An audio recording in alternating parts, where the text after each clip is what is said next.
ALU di kadai tahu tak dalam buat? Ama yau kene. Thagi papi tu ALU melek di. Hujik phau da khoina tan ba loi ra kuda ALU se akup pana dia ya moi re ALU chau da ya yau le ko ALU ji tu sumaina o te kaga khoi ga je video kaino tau da bagi thengna da baga kuisale ngasi di ALU talu je la ona khoi amuk thengna re ngasi di kuire thengna da ALU to gai tanthok pa loi re sila tong ba gai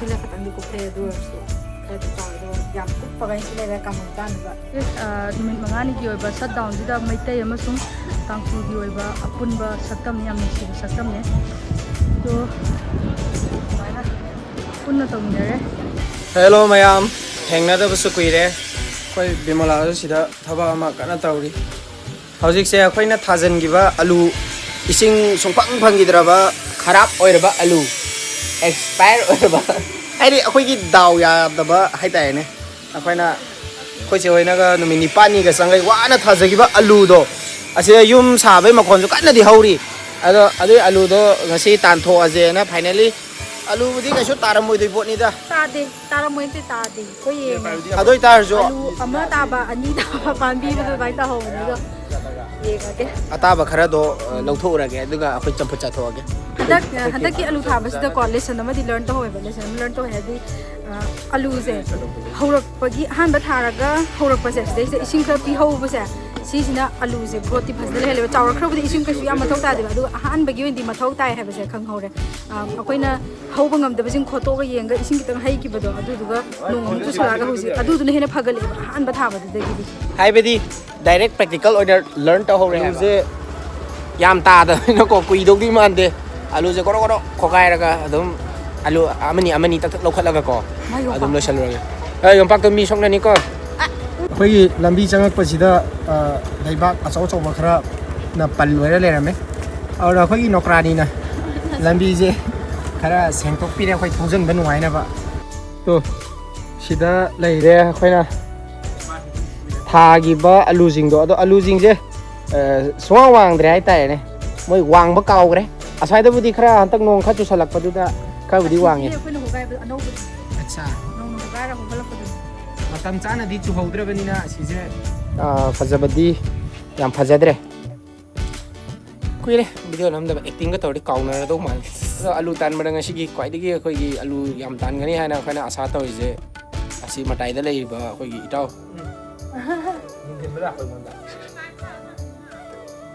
ha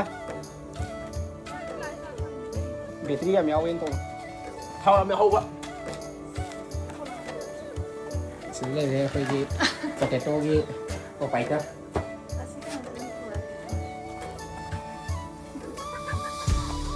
ALU kayam tabno khang di yam harau gre moi ALU yam tabra natraga yam ta da bram di tawre mo yam harau gre Ai sau rồi. ada heis yam ngre yam le ALU je be meng se ALU ne den he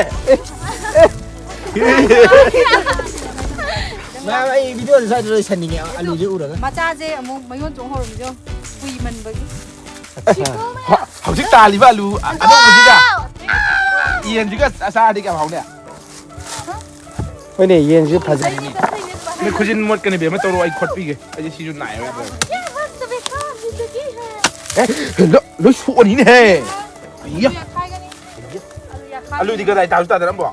Ama yau kene. Thagi papi tu ALU melek di. Loi ri ani tar ka tai ama tha ka ni. nam ALU je Mana je tham ko.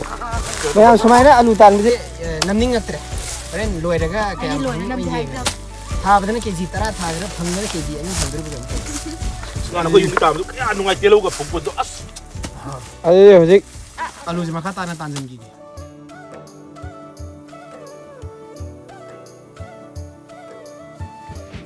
lebak se nong ta san bagi dum chu le ba to budi ngai te tam kha dum chang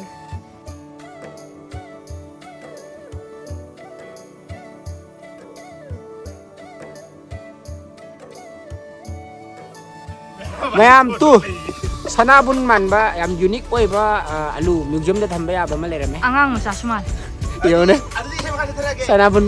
sanabun dai dor kay dai sibu lei gi chapu gum ba ma lei dai ne main tawre alu sida khar leire duga cherja yengke mana alu jo du khabis mana khaidom ami ahum khaidom ahum das main tare asom da khar leire ab loidri loidore loidri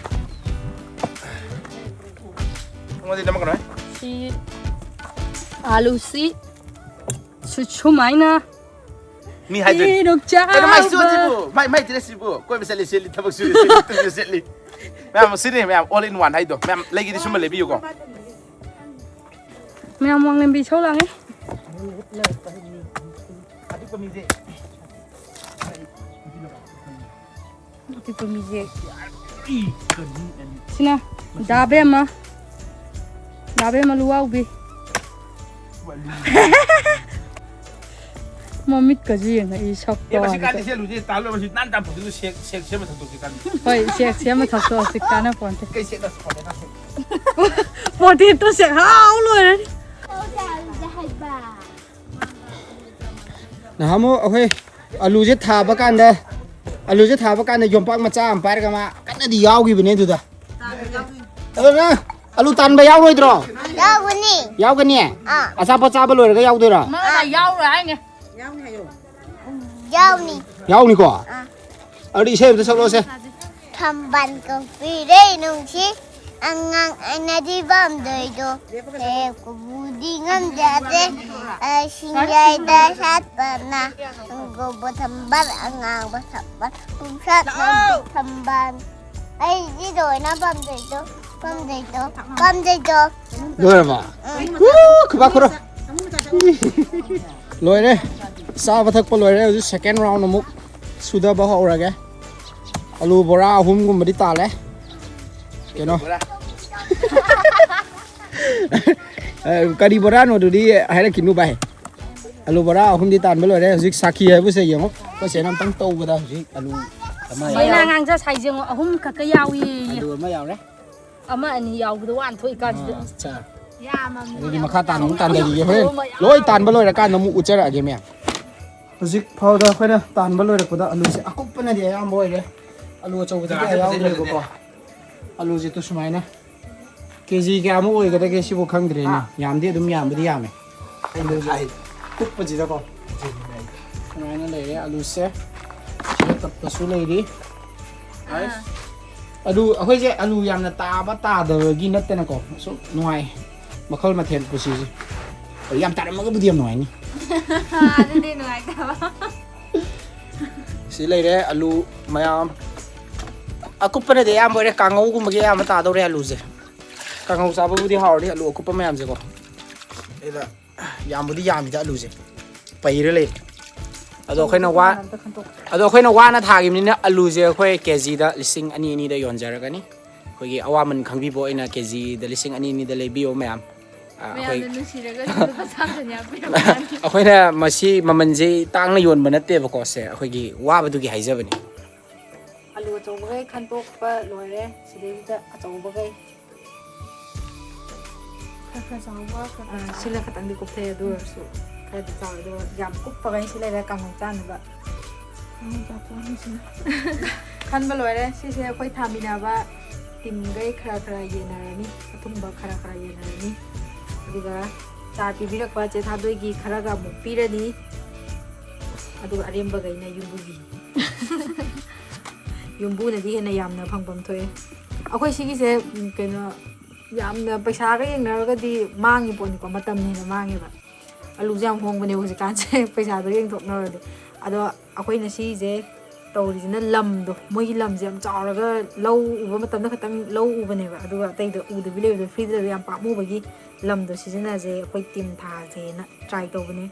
Ado sum simai sum thara ga di he na kram kan da timing cha na ga thara ga di pothok he na phani ngai gi semba khot do hairakani dana adu gi experience oina angang gi je khomjal ga tau je na tau gi bane do yam thok ra ga su ngai mathang da su dum tharake matang cha ba yeng yeng ga Yum da sum lei besi da tau bam khang tre na langan bizu kano lengoi tha ba yauri stone dust sai ta ni.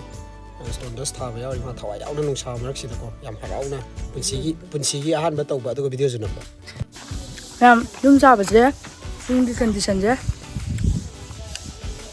ꯀꯣꯟꯅ ꯎꯠꯂꯒꯦꯗ ꯐꯖꯅ ꯑꯗꯣ ꯍꯧꯖꯤꯛꯁꯦ ꯑꯩꯈꯣꯏ ꯇꯥꯇꯣꯅ ꯖꯨꯒꯥꯂꯤ ꯀꯟ ꯑꯣꯏꯔꯤꯕꯀꯣ ꯑꯩꯈꯣꯏ ꯌꯨꯝꯒꯤ ꯊꯕꯛ ꯃꯇꯦꯛ ꯃꯀꯥꯏ ꯑꯣꯏꯅ ꯈꯔ ꯇꯧꯔꯒ ꯂꯩꯔꯦꯕ ꯌꯨꯝꯗ ꯍꯧꯖꯤꯛꯁꯦ ꯑꯗꯣ ꯁꯤꯗ ꯂꯩꯔꯦ ꯑꯩꯈꯣꯏꯒꯤ ꯖꯨꯒꯥꯂꯤ ꯃꯥꯁꯇꯔ ꯐꯥꯎꯕ ꯖꯨꯒꯥꯂꯤꯗꯕꯨ ꯃꯥꯁꯇꯔ ꯂꯩꯕ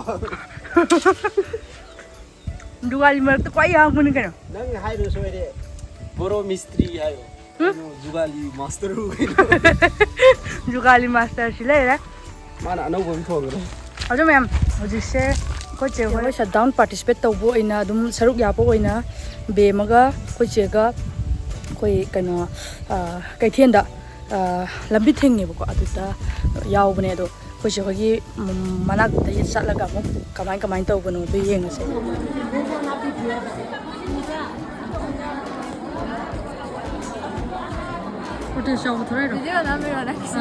ꯅꯨꯃꯤꯠ 5ꯅꯤꯒꯤ ꯑꯣꯏꯕ ꯁꯠ ꯗꯥꯎꯟꯁꯤꯗ ꯃꯩꯇꯩ ꯑꯃꯁꯨꯡ ꯇꯥꯡꯈꯨꯜꯒꯤ ꯑꯣꯏꯕ ꯑꯄꯨꯟꯕ ꯁꯛꯇꯝꯅꯤ ꯌꯥꯝ ꯅꯨꯡꯁꯤꯕ ꯁꯛꯇꯝꯅꯦ ꯑꯗꯣ ꯁꯨꯃꯥꯏꯅ ꯄꯨꯟꯅ ꯇꯧꯃꯤꯟꯅꯔꯦ